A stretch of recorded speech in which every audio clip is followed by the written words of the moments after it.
Today, my topic of anatomy lecture is tympanic membrane. तो tympanic membrane को ग़िशाए तबली भी कहते हैं, ग़िशाए तबली भी कहते हैं। Tympanic membrane is the partition between the external acoustic media and middle ear cavity. क्योंकि जो external acoustic media है इसको external auditory media भी कहते हैं या किसी को auditory canal भी कहते हैं। तो इस एक्सटर्नल अकूस्टिक मीटर्स और ये जो मिडिल ईयर कैविटी होती है, मिडिल ईयर कैविटी दोनों के बीच में झिल्ली होती है, इसी को टिम्पैनिक मेम्ब्रेन कहते हैं। और इस जो टिम्पैनिक मेम्ब्रेन का जो शेप होता है वो ओवल शेप होता है, अंडाकार होता है। और इसका जो टिम्पैनिक मेम्ब्रेन वर्टिकल पोजीशन में नहीं होता है, बल्कि जो है जो एक्सटर्नल अकूस्टिक मीटर्स होता है तो उनके बीच में केंद्रित होता है, मतलब ऑब्लिक पोजीशन में होता है। जैसे बिल्कुल जो है बेंडिंग थोड़ा सा होता है, झुका होता है फ्लोर की तरफ। जो एक्सटर्नल अकूस्टिक मीटर्स का फ्लोर होता है उस पर जो है एंगुलेशन होता है, यानी कि the angle between the external acoustic meatus and tympanic membrane is 50 degree. तो ये जो एंगल बनता है टिम्पैनिक मेम्ब्रेन और एक्सटर्नल अकूस्टिक मीटर ये 50 डिग्री का होता है तथा 55 अंश का। The angle between the tympanic membrane and the external acoustic meters is 55 degree। और इसका जो शेप होता है ओवल शेप होता है। और इसका जो वर्टिकल डायमीटर होता है, टिम्पैनिक मेम्ब्रेन का जो वर्टिकल डायमीटर होता है जो है यानी कि लेंथ, इसकी लंबाई जो है मतलब 10 मिलीमीटर होती है, यानी कि 1 सेंटीमीटर। 10 मिलीमीटर यानी कि 1 सेंटीमीटर। और इसकी जो चौड़ाई होती है ट्रांसवर्स डायमीटर ये 9 मिलीमीटर, 9 मिलीमीटर, इसका मतलब 0.9 सेंटीमीटर। तो 1 सेंटीमीटर इसकी लंबाई होती है और 0.9 सेंटीमीटर से थोड़ा सा कम जो है इसकी चौड़ाई होती है, यानी कि 10 मिलीमीटर जो है लंबाई। Length of tympanic membrane is 10 millimetre and width of tympanic membrane is 9 millimetre. और इसका जो है जो मतलब पेरिफेरी होता है, इसके चारों तरफ का ये जो पेरिफेरी होता है, लेटरल पार्ट जो है ये जो है थिक होता है। Lateral part in peripheral part of the tympanic membrane is thick and is fixed. ये जो पेरिफेरल पार्ट होता है जो है ये टिम्पैनिक नॉच, ऊपर से टिम्पैनिक नॉच जो है इसमें फिक्स होता है। इसका टिम्पैनिक नॉच ये पोर्शन ऊपर वाला जो है इसका tympanic notch is the part of the temporal bone. और नीचे ये जो होता है टिम्पैनिक सर्कस, यानी कि ये बोनी जो पोर्शन होता है ये टिम्पैनिक नाच के ऊपर से सुपरली और नीचे से जो है टिम्पैनिक जो है सर्कस जो है इसी जो है ढांचे में, इसी खांचे में जो है ये फिक्स्ड होता है। तो टिम्पैनिक मेम्ब्रेन जो है ओवल शेप होता है, इसके चारों तरफ जो है ऐसे बोनी जो है रिंग होता है। तो ऊपर वाला जो बोनी रिंग होता है वो टिम्पैनिक नॉच कहलाता है, नीचे वाला जो बोनी रिंग होता है उसको टिम्पैनिक सर्कस कहते हैं। तो peripheral part of the tympanic membrane is thick, मोटा होता है and fixed within the tympanic notch superiorly and tympanic sulcus inferiorly। और जो सेंट्रल पार्ट होता है वो थिन होता है, सेंट्रल पार्ट इज थिन।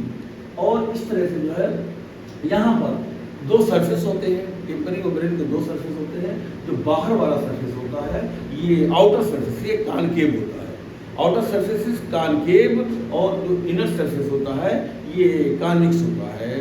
तो आउटर सरफेस जो होता है ये कॉनकेव होता है और स्किन से बना होता है। ये बाहर का सरफेस जो होता है कॉनकेव होते हैं, स्किन से बना होता है। और ये जो इनर सरफेस होता है ये म्यूकस मेम्ब्रेन से बना होता है, म्यूकस मेम्ब्रेन से होता है।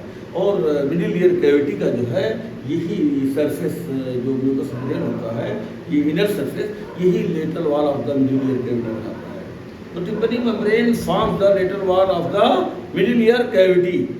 तो इस तरह से जो है और यहाँ पर जो टिम्पैनिक नॉच होता है, टिम्पैनिक नॉच होता है यहाँ से जो है मतलब बैंड जाता है interior of the tympanic notch से, इसको इंटीरियर मैल्यूलर फोल्ड कहते हैं, इंटीरियर मैल्यूलर फोल्ड कहते हैं। और ये जो मतलब posterior end of the tympanic notch से एक बैंड ये आता है, इसको पोस्टीरियर मैल्यूलर फोल्ड कहते हैं। तो there is interior malleolar fold and posterior malleolar fold। और इनर सरफेस ऑफ द जो टिम्पेनिक मेम्ब्रेन होता है वो कॉन्वेक्स होता है जो है, और इसका जो मतलब हैंडल ये देखिए, ये मैलियस का जो हैंडल होता है जो है, ये मैलियस का हैंडल इसी जो है मतलब इनर सरफेस पर अटैच होता है, और जहाँ पर इसका टिप होता है जो है वहाँ पर सबसे ज़्यादा कॉन्वेक्सिटी पाई जाती है। वैसे पूरा कॉन्वेक्स होता है, पूरा इनर सरफेस पूरा कॉन्वेक्स होता है, लेकिन ये हैंडल जो होता है टिप का जो हैंडल होता है यानी मैलियस बोन का, तो ये मैलियस बोन का टिप जो हैंडल का टिप होता है, तो जहाँ पर अटैच होता है वो जो है मैक्सिमम कॉन्वेक्सिटी होती है, और इस हिस्से को अम्बो कहते हैं। अम्बो कहते हैं, इनको अम्बो मतलब the maximum convexity on the inner surface of the tympanic membrane is known as umbo, where there is attachment of the tip of the handle of the malleus bone. इस टिम्पेनिक मेम्ब्रेन से जो है year ossicles जो है, year ossicles का एक year bone होता है, एक मैलियस होता है और एक इंकस होता है। तो there are two bones which are attached to the tympanic membrane, यानी टिम्पेनिक मेम्ब्रेन के इनर सरफेस पर जो है एक मैलियस बोन अटैच होता है और एक इंकस बोन अटैच होता है जो है। तो ये लेटर वॉल ऑफ द मतलब टिम्पेनिक मेम्ब्रेन बनाता है। ये tympanic membrane form the lateral wall of the middle ear cavity बनाता है जो है। और जो मीडियल वॉल होता है मिडिल ईयर कैविटी का, वो जो है वहाँ पर स्टेपीज जो सबसे स्मॉलेस्ट बोन होता है बॉडी का, तो stapes bone is attached on the medial wall of the middle ear cavity. इस तरह से जो है ये एंटीरियर मैल्यूलर फोल्ड, यानी एंटीरियर मैल्यूलर फोल्ड और पोस्टीरियर मैल्यूलर फोल्ड के बीच में जो है ये जो अपर सेक्टर होता है, यानी टिम्पेनिक मेम्ब्रेन का ऊपर वाला हिस्सा जो अपर सेक्टर होता है, इस बार उतना छोटा होता है और लूज होता है जो है, तो इसको पार्स फ्लेसिडा कहते हैं। पार्स फ्लेसिडा कहते हैं। ये पार्स फ्लेसिडा है जो है, पार्स फ्लेसिडा वो हिस्सा जो लूज हो, ढीला ढाला हो, फ्लेसिड हो, तो टिम्पेनिक मेम्ब्रेन का वो हिस्सा upper and smaller part present between the anterior malleolar fold and posterior malleolar fold, इनके बीच में टिम्पेनिक मेम्ब्रेन का ये हिस्सा जो है ये लूज होता है, ढीला ढाला होता है, तो पार्ट्स का मतलब हिस्सा होता है, और फ्लेसिडा मतलब होता है ढीला ढाला जो है। तो इस तरह से pars flaccida is the upper and smaller part of the tympanic membrane present between the anterior malleolar fold and posterior malleolar fold. और यही से जो है पार्ट्स फ्लेसिडा के रास्ते से ये कार्डा टिम्पेनिक मेम्ब्रेन, कार्डा टिम्पेनिक नर्व क्रॉस करता है। ये कार्डा टिम्पेनिक नर्व जो होता है ये फेशियल नर्व यानी सेवेंथ कैरिलियन नर्व का एक ब्रांच होता है। तो chorda tympanic CHORDA chorda tympanic nerve is the branch of facial nerve which crosses the pars flaccida. Pars flaccida को क्रॉस करता है, लेकिन टिम्पेनिक मेम्ब्रेन का जो इनर सरफेस होता है जिसको pars upper and smaller pars flaccida कहलाता है, और ये इंटीरियर और पोस्टीरियर मैल्यूलर फोल्ड के बीच में प्रेजेंट होता है। तो यही से जो है ये कार्डा टिम्पेनिक नर्व क्रॉस करता है, जो फेशियल नर्व का एक ब्रांच होता है।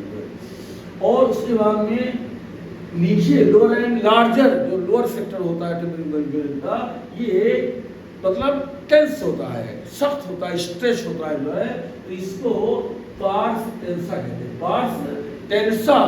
और इस पार्स टेंसा जो है यहीं पर जो है ये जो टिप होता है यहीं पर जो है ये tensor tympani muscle, tensor tympani muscle का इंसर्शन होता है इसी जो है tip of the handle of the malleolar. Tensor tympani muscle का इंसर्शन होता है, तो इस टेंसर टिम्पेनी मसल के इनवर्ड पुल से ये खींचता है इस टिम्पेनिक मेम्ब्रेन को, इस वजह से ये सख्त होता है, मतलब टेंस होता है, बिल्कुल टाइट होता है। तो इस हिस्से को lower and larger part of the tympanic membrane is known as pars tensa. और यहाँ पे जो टिम्पेनिक मेम्ब्रेन के पास 3 लेयर होते हैं। इसका जो स्ट्रक्चर होता है बाहर से यानी कॉन्केव से आप चलेंगे तो पहला लेयर जो है ये क्यूटिकुलर लेयर है। क्यूटिकुलर लेयर, ये क्यूटिकुलर लेयर स्किन का बना होता है, और जो मिडिल लेयर होता है फाइबरस लेयर होता है। और फाइबरस लेयर का जो है मतलब 2 तरह का, एक सुपरफिशियल लेयर होता है और एक डीप लेयर होता है। तो सुपरफिशियल लेयर जो होता है वो मतलब रेडियल फाइबर का बना होता है, रेडियल फाइबर का बना होता है, ऐसे सुपरफिशियल रेडियल फाइबर का बना होता है। और जो इनर लेयर होता है वो सर्कुलर, जो डीप लेयर होता है वो सर्कुलर फाइबर का बना होता है।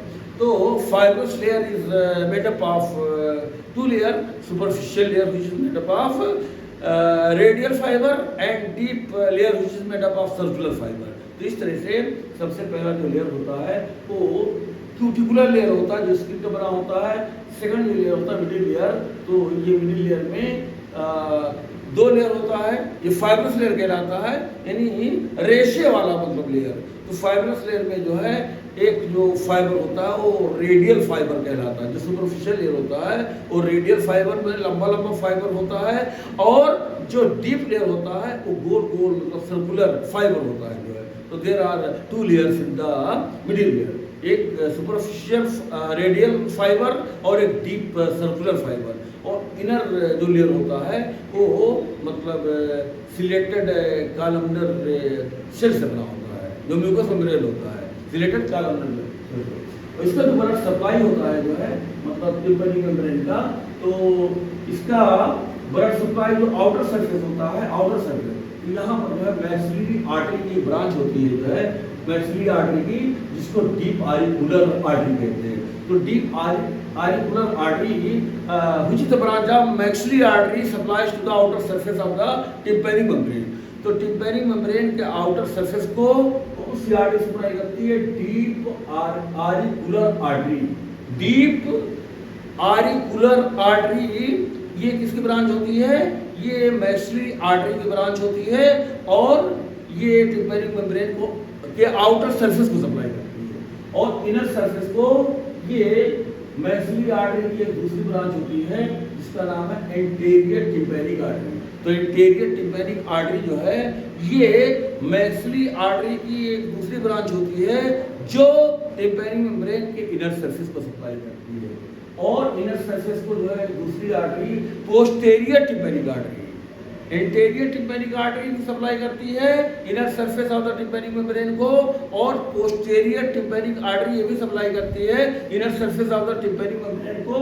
लेकिन ये मैक्सिलरी आर्टरी की ब्रांच होती है एंटीरियर टिम्पैनिक आर्टरी, और पोस्टीरियर टिम्पैनिक आर्टरी जो है ये स्टाइलोमास्टोइड आर्टरी की ब्रांच होती है।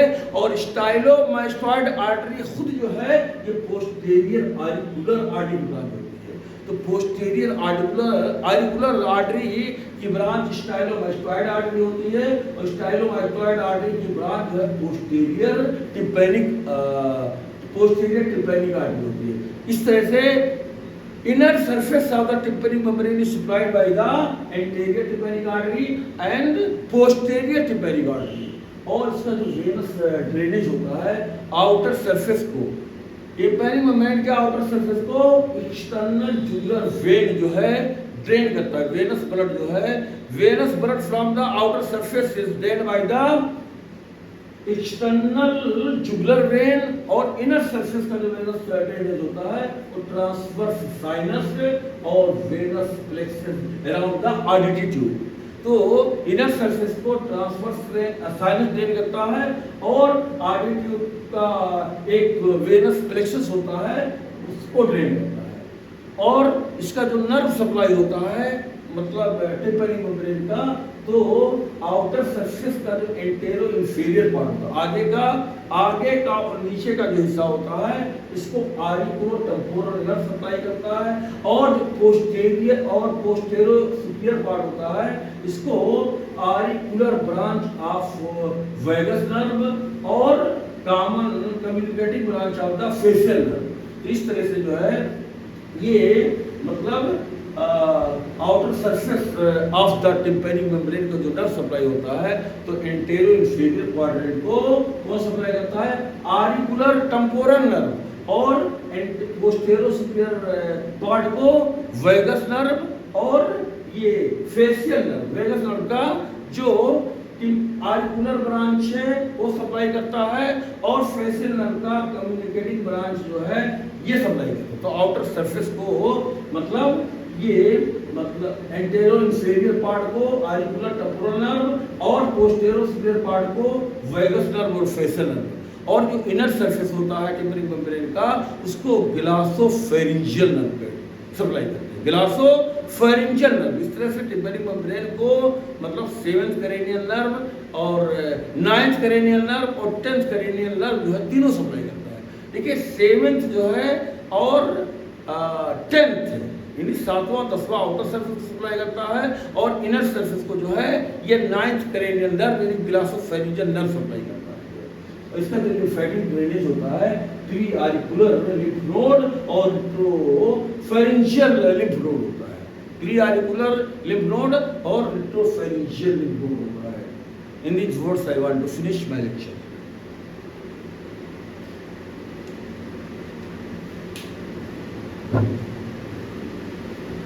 I am